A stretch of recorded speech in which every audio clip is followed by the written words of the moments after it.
it is my pleasure to introduce to you the 10th women's basketball coach at the University of Florida, Cam Newbauer. In March 2017, Cameron Newbauer was introduced as the head women's basketball coach at the University of Florida, the first hire for Gators athletic director Scott Strickland. Despite having a sub-400 winning percentage, Newbauer was given a contract extension in June of this year.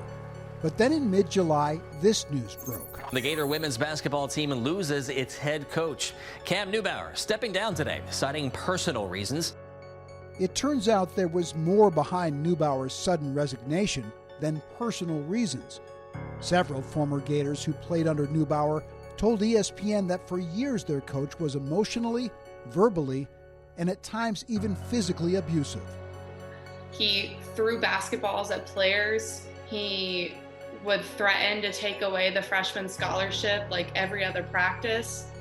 He would throw people out of practice for sometimes little to no reason. The way he would speak to us was so belittling, you knew that he thought that we were insignificant. He just tries to find people that he can mentally break down.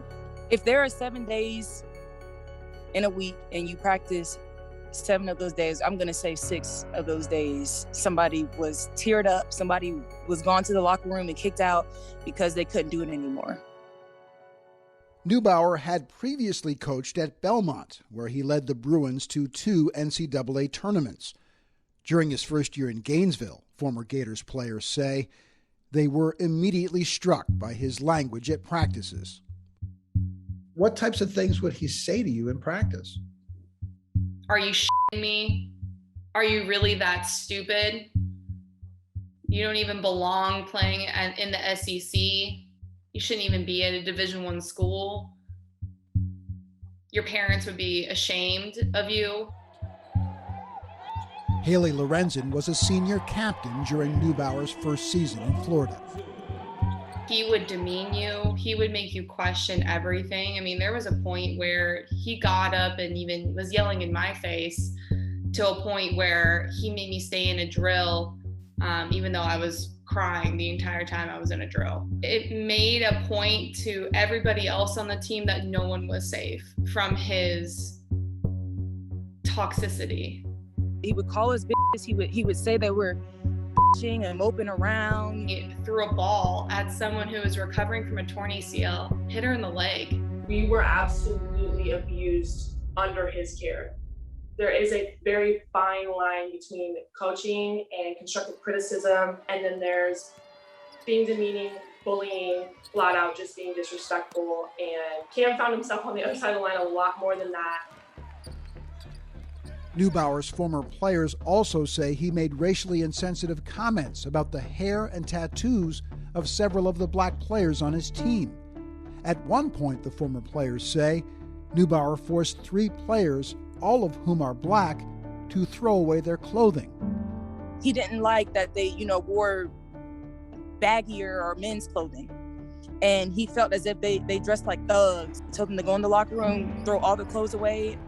As a black woman, I felt for them because I saw the pain, I saw the fear that they had in their eyes. It was heartbreaking. I've definitely played for really intense coaches. I know how it is to play for coaches who expect a lot out of you, but they were always uplifting. It was just obvious that that's not the type of coach that he was. After Newbauer's first season, Sydney Morang's parents, who also had a son on the practice squad, had enough. In April 2018, they sent an email to athletic director Scott Strickland, telling him, "We believe Coach Newbauer has cultivated a toxic environment and is not equipped to coach young athletes who are at a critical point in their development as women." As a parent, it was infuriating, and as a woman, he's coaching young women, to have a man treat these young women like this, as well as staff. It was just a disbelief that just kept mounting. An athletic department spokesperson told ESPN multiple players complained about Newbauer after his initial season. While the school says it took corrective actions, Newbauer was never disciplined, and, according to his former players, his behavior didn't change. to allow this kind of toxic environment go on and on after there were players that did come forward and did try to say something, that's just not acceptable nowadays. We're way past that as a society. After Newbauer's resignation, several players shared their stories with the university's newspaper, the independent Florida Alligator. Only then did athletic director Scott Strickland admit mishandling reports of Newbauer's abuse. We as a department have a responsibility to provide our student athletes leadership for their particular programs. We failed in this situation. And ultimately, that's my responsibility for the culture of this department. I'll take responsibility for that, Strickland said. Newbauer's replacement is his former associate head coach, Kelly Ray Finley. It's hard for me to sit here and realize that Kelly's actually getting, again, rewarded for what she allowed to happen within the program. Kelly was the one who walked behind him and bandaged everything and cleaned up his mess every single time, sweeping it under the rug. For his part, Newbauer did not respond to ESPN's request for comment.